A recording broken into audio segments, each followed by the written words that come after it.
When Charlie and Jacob arrived at the hospital, Claire had already reached.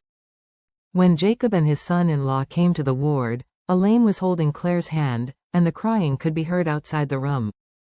Although Charlie heard that his mother-in-law had suffered a lot today, he had been outside at the time and had not entered, so he didn't see what was going on inside.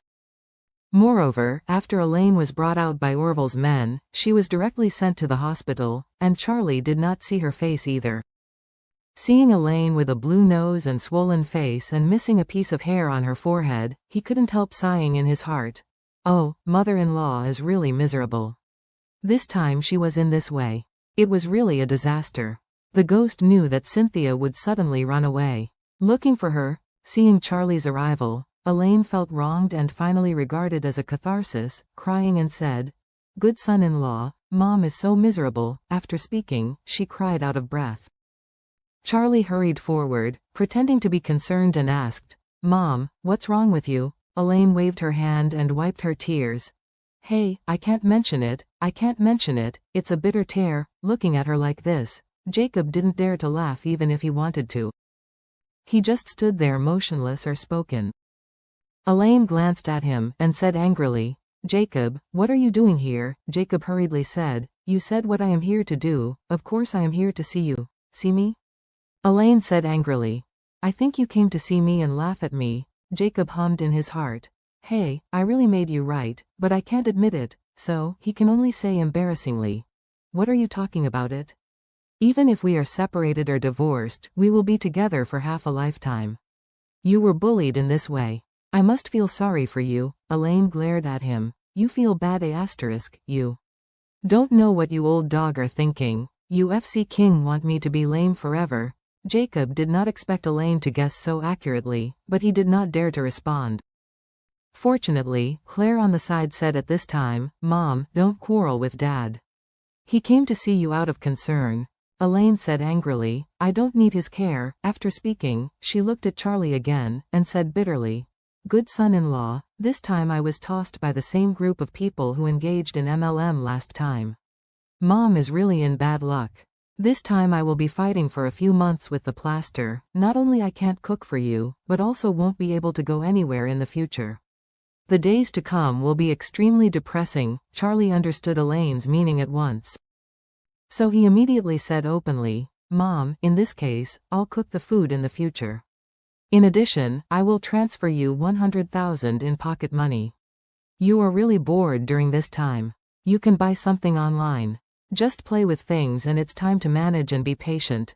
When Elaine heard this, she was immediately moved. In fact, she didn't expect Charlie to give her money at all. She just felt that Charlie had promised her that he would pay 30,000 a month for food and another 10,000 for the hard cost of cooking. She did not dare to deduct the food cost, but the hard work should be taken for granted. But now she is limping again, and she can't buy vegetables and cook. No one can do this work. She was afraid she couldn't ask Charlie for the 10,000. That's why she wanted to pretend to be pitiful and hope that Charlie won't deduct her 10,000 for hard work. But she didn't expect him to be so generous. He would directly give her 100,000. Hearing this, Elaine immediately felt refreshed, and was also full of gratitude to Charlie, and said hurriedly, "Hey, you are really a good son-in-law of your mother.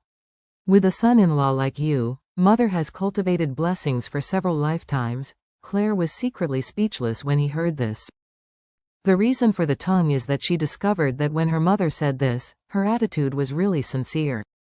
It seemed that she was really from the bottom of her heart, rather than just saying two polite words. Charlie didn't expect that 100,000 would be able to move Elaine into this, and he couldn't help but chuckled secretly, thinking, "I knew this superb mother-in-law, so I can send her away with such a small amount of money. I would not have to worry if I gave her some money." However, if you think about it, this matter is not that simple. In the past, Elaine controlled the family's financial power, not to mention, at least 2 million in his hands. At that time, if she was given more than 200,000, she would really not be able to send her. However, after being sacked by Horia and spending a few days in the detention center, her starting point has been reduced a lot, and her appetite is not as great as before. Charlie was also very straightforward. After talking here, he immediately transferred 100,000 to Elaine's card. When Elaine received the receipt message from the bank, she immediately beamed and said happily, "It's my son-in-law who loves me." At this time, the doctor just came in for the rounds. Claire hurriedly asked her, "Doctor, can I ask you, how is Mom's situation now?" The female doctor explained, "The patient is here mainly to recover and recuperate. This does take a while, and there is nothing else to pay attention to. You can let her under observation in the hospital, or you can take her home for recuperation." Claire said, "Mom, why don't we take you home for training, so that it will be convenient for us to take care of you? Besides, it will be the new year soon, and staying in the hospital is too deserted." Elaine nodded again and again. "This hospital feels very bad. I don't want to wait for a minute. Anyway, my leg is not broken for the first time. I already have experience. I will wait until my bottle of fluid infusion is finished later. Just take me home."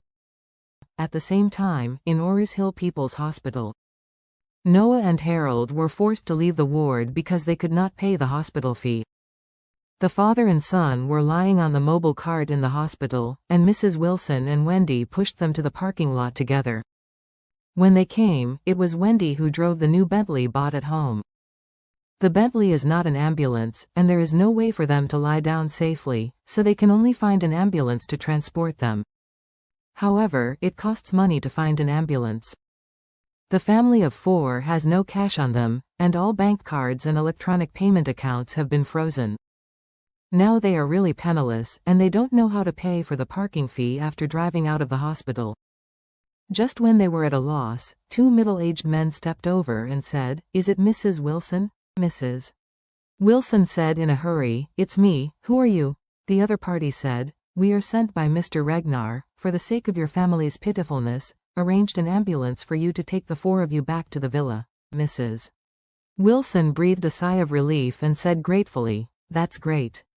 Could you arrange an ambulance to take my son and my grandson back, and I will drive back together with my granddaughter?" The other party waved his hand. "Sorry, you two have to take the ambulance back as well, because this Bentley was bought with our President Wu's money, so he asked us to take the car back."